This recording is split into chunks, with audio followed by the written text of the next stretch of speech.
In this video, we're going to talk about 5 small YouTuber myths about monetization. When it comes to monetization, there are certainly many misconceptions about how to make money on YouTube. Restream is your simple solution for live streaming to YouTube or multi-streaming across multiple social media platforms. Plus, its web-based service is available on popular browsers. And if you're already live streaming, it's compatible with your favorite live streaming and recording tools as well. Head over to tryrestream.today, check out its intuitive design, and start live streaming today. In our first myth, we take a look at YouTube monetization.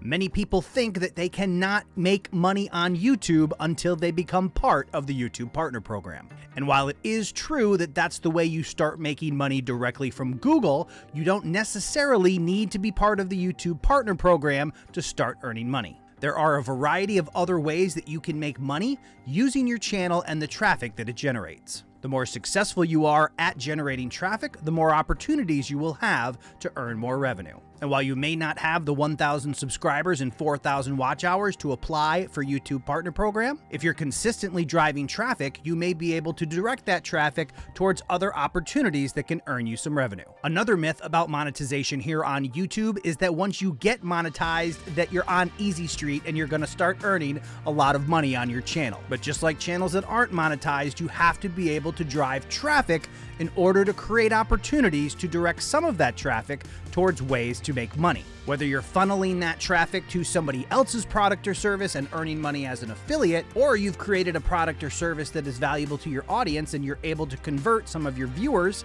into customers, you still need to have that traffic, and we gain that traffic by delivering value to our audience. If you make content that people care about and want to watch more and more of, then YouTube is going to see that and share it with more people. The more viewers they share it with, the more your channel grows and the more opportunities you have to make money. Another myth is that YouTube ad revenue is the best way to make money on YouTube, and that could not be farther from the truth. Now, granted, there are some channels who make a lot of cash through ad revenue, but there are some things to consider if your ad revenue is your primary revenue source. The biggest problem with that is that you are at the mercy of the platform. Any changes in YouTube's algorithm or any arguments or disruptions that are created by other YouTubers who aren't playing by the rules can have an adverse effect on the advertisers and how much money they're spending on YouTube. When a scandal is brought to light, a lot of advertisers will remove their advertising dollars from YouTube in an effort to separate themselves from the scandal. We've seen this with a number of high-profile YouTubers, and while it's typically temporary, it can have an adverse effect on your ability to earn money. And just to give you an idea for reference of all the revenue that I'm able to make here on Creator Fundamentals, only 14% of that revenue comes from AdSense. So if you start making ad revenue and you stop there, you're potentially leaving another 86% of your possible revenue on the table. Another myth is that YouTube has to share revenue with you.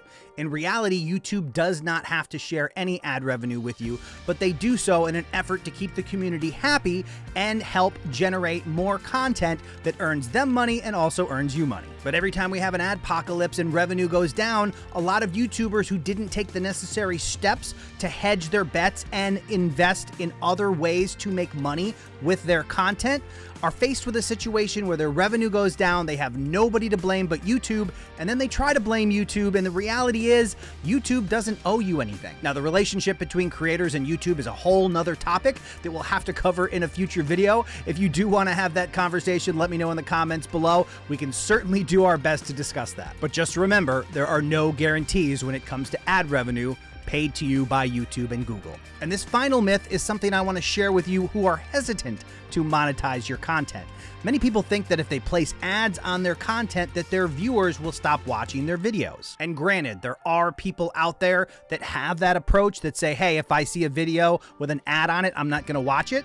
But at the end of the day, they need to understand the ecosystem that is YouTube and realize that YouTube content, for the most part, would not exist without the ad revenue that supports it. And that viewer out there who's just adamantly against ads and doesn't want to sit through a short video that supports the platform and you as a creator, is probably not the ideal viewer for you anyway. And to that end, a bonus tip: never try to please everybody. You will fail. It is not possible to please everybody all the time. Find your core audience and do your best to support them with the content, and find the ones that want to support you as well, at the very least by sitting through an ad. The first video that blew up this channel was the video on how to get 1,000 subscribers and 4,000 watch hours. I'm going to put it on screen now. Definitely check that out. And hey, that circle below me is a subscribe button. Be sure to click that and subscribe to the channel for future content that can help you grow income around your channel. I'll see you in the next video.